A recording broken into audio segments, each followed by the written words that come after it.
halkı omanda, Boysun degen tumanda. Boysundu yeliden, Hocadeaktin beliden. Mengen attan ter çıktı Hocadeaktin darasından. Ökereyip bir şiir çıktı. At bilan aldı oramdı. Tilde körün burramdı. Sizlerge yana eslatayın Hocadeaktan çıkan boğam kurramdı. Atbazlar kalar edi talaşıp. Köpkarını çaptı Nuralı boğam bilan Türkmengesi yer aşıp. Köpkarını yetse çabar edi şaşıp. Dayıraday taşıp. Teke koyup bökürse. Daradan şer nerre tarttı dep. Yangi boyda bo'lgan bir xil kelinchakning go'dagi qolar edi tushib. Kelinining dod solganiga qaynonasi qolar edi shoshib bir xil joyi pishib bir xil joyi shishib. Qo'rqma kelinim. Bu sher emas. Qirraning narigi oshuvuda ko'p kari bo'lib yotibdi. Şu köpkarda Xurram çoğun tege koygan bolsa kerak deb qarg'ish etdi. Yaxshini quchib chopdi. Yaxshi joyga ko'chib chopdi. Taka qo'ygan oti uchib chopdi. Yana bir odati bor edi. Toyib araqdan ham ichib chopdi. Ko'pkarining izidan shunday hurmatni topdi. Baxshi ham do'mbirasiga jetdi. Do'mbirasining qo'lga olib, do'mbirasining biqiniga bir ikki marta turtdi. Shunday qilib Xurram Cho'g'onboyga bir ikki oz ta'rif berib aytdi.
Ayırgan son qolar yedi de şişib.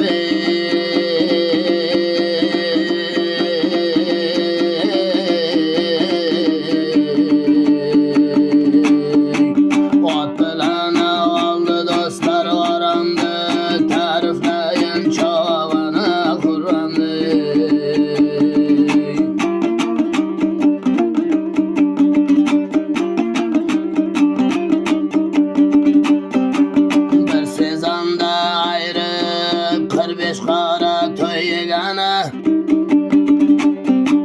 Bir o'tirishda bir qo'y bo'ldi do'stlara yegani. Garov bilan singan yelkada ayirdi tuyani.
aşıgaya kirib babam qarısını